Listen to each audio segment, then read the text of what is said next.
നമസ്കാരം, ജന്മഭൂമിയിലേക്ക് സ്വാഗതം. താനൂരിൽ പെൺകുട്ടികളെ കാണാതായ സംഭവത്തിൽ തുടരന്വേഷണത്തിന് പോലീസ്. അന്വേഷണ സംഘം മുംബൈയിൽ പോയി പെൺകുട്ടികൾ സന്ദർശിച്ച ബ്യൂട്ടി പാർലറുകൾ കേന്ദ്രീകരിച്ച് അന്വേഷണം നടത്തും. വീട്ടിൽ പ്രശ്നങ്ങളുണ്ടെന്നും തിരിച്ചുപോകാൻ താല്പര്യമില്ലെന്നുമായിരുന്നു പെൺകുട്ടികൾ ആദ്യം പറഞ്ഞത്. എന്നാൽ പിന്നീട് വീട്ടിലേക്ക് പോകാൻ സന്തോഷമാണെന്ന് പറഞ്ഞു.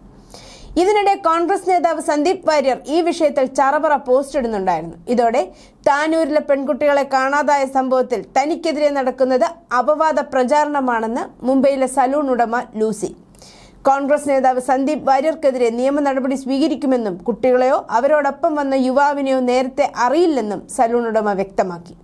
തനിക്കും ഭർത്താവിനുമെതിരെ ഒരു കേസും ഉണ്ടായിട്ടില്ല. തെളിവ് കാണിക്കാൻ ഞാൻ സന്ദീപ് വാര്യരെ വെല്ലുവിളിക്കുന്നു.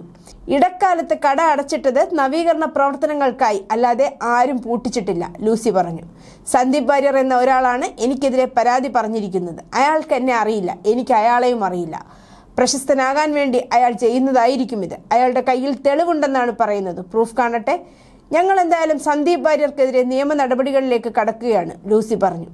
ഈ സംഭവം സമൂഹ മാധ്യമങ്ങളിൽ വൈറലാവുകയാണ്. അയാൾ പോസ്റ്റിടും, ഞാൻ അതിന് മറുപടിയായി പോസ്റ്റിടും. അങ്ങനെ പോസ്റ്റിട്ട് കളിക്കാൻ എനിക്ക് സമയമില്ല. അതുകൊണ്ടാണ് നേരിട്ട് നിയമ നടപടികളിലേക്ക് നീങ്ങുന്നത്. ഞങ്ങളെ തേജോവധം ചെയ്യുന്നതിന് മുൻപ് 10 വർഷമായി ജെൻസ് മാത്രമുള്ള സ്ഥാപനമായിരുന്നു അത്.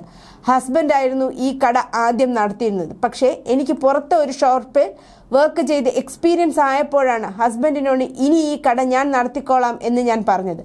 അങ്ങനെയാണ് ഞാൻ ഇതിനെ പെൺകുട്ടികൾക്കുള്ള സലൂണാക്കി മാറ്റിയത്. പണ്ടിവിടെ ജോലി ചെയ്തിരുന്ന ഒരു മലയാളി യുവാവ് ഹാർട്ട് അറ്റാക്ക് വന്ന് മരിച്ചിരുന്നു. ഞങ്ങളുടെ കടയിലെ എല്ലാ കാര്യവും നോക്കിയിരുന്ന ആളായിരുന്നു മരിച്ചത്. അതേക്കുറിച്ചും സന്ദീപ് വാര്യർ കുറെ അപവാദങ്ങൾ എഴുതിയിട്ടുണ്ട്. പക്ഷേ ഈ യുവാവിന്റെ ശരീരം നാട്ടിലേക്ക് അയാളുടെ അമ്മയും അനുജനും ചേർന്നാണ് കൊണ്ടുപോയിരിക്കുന്നത്. ഞങ്ങളുടെ ഈ സലൂണിൽ റെയ്ഡ് നടന്നിട്ടില്ല. ജെൻസ് മാത്രമുള്ള കടയിൽ എന്തിനാണ് റെയ്ഡ് നടക്കുന്നത്? ഇപ്പോൾ യൂട്യൂബ് ചാനലിൽ ഞങ്ങളുടെ കടയെ സ്പാ വരെ ആക്കിയിരിക്കുന്നു. എന്തിനാണ് അയാൾ എന്റെ പിന്നാലെ പിടിക്കുന്നത്? ലൂസി വിശദമാക്കുന്നു. അതേസമയം താനൂരിലെ പെൺകുട്ടികളെ കാണാതായ സംഭവത്തിൽ മുംബൈയിലെ ബ്യൂട്ടി പാർലറിന്റെ റോൾ അന്വേഷണ വിധേയമാക്കണമെന്ന് ആവശ്യപ്പെട്ട് കോൺഗ്രസ് നേതാവ് സന്ദീപ് വാര്യർ നേരത്തെ രംഗത്ത് വന്നിരുന്നു. അവിടെ നിന്നും പറഞ്ഞ കൃത്യമായ ചില വിവരങ്ങളുടെ അടിസ്ഥാനത്തിലാണ് ഇക്കാര്യം പറയുന്നതെന്നും സന്ദീപ് വാര്യർ ആരോപിച്ചിരുന്നു. സലൂണിലെത്തിയ കസ്റ്റമറുടെ വീഡിയോ എടുത്ത് സൂക്ഷിച്ചു എന്നൊക്കെ പറയുന്നതിലുള്ള അവിശ്വസനീയത കൊണ്ടാണ് ഈ സലൂണിനെ കുറിച്ച് അന്വേഷിച്ചതെന്നും സന്ദീപ് വാര്യർ അഭിപ്രായപ്പെട്ടിരുന്നു. കോവിഡിന് 1.5 വർഷം മുമ്പ് ഈ സ്ഥാപനത്തിനെതിരെ മുംബൈ പോലീസിന്റെ എന്തെങ്കിലും നടപടി വന്നിരുന്നോ എന്ന് അന്വേഷിക്കണം. എന്തുകൊണ്ടാണ് പേര് മാറ്റി ഈ സ്ഥാപനം വീണ്ടും പ്രവർത്തനം ആരംഭിക്കേണ്ടി വന്നതെന്നും സന്ദീപ് ചോദിച്ചു. പാലാരിവട്ടംകാരനായ ഒരാളുടെ സലൂണാണിത്. അറിഞ്ഞ വിവരങ്ങൾ പോലീസിന് നൽകാൻ തയ്യാറാണ്. മാധ്യമങ്ങൾ ആരെയും അന്ധമായി വിശ്വസിക്കരുതെന്നും സന്ദീപ് വാര്യർ പറഞ്ഞു.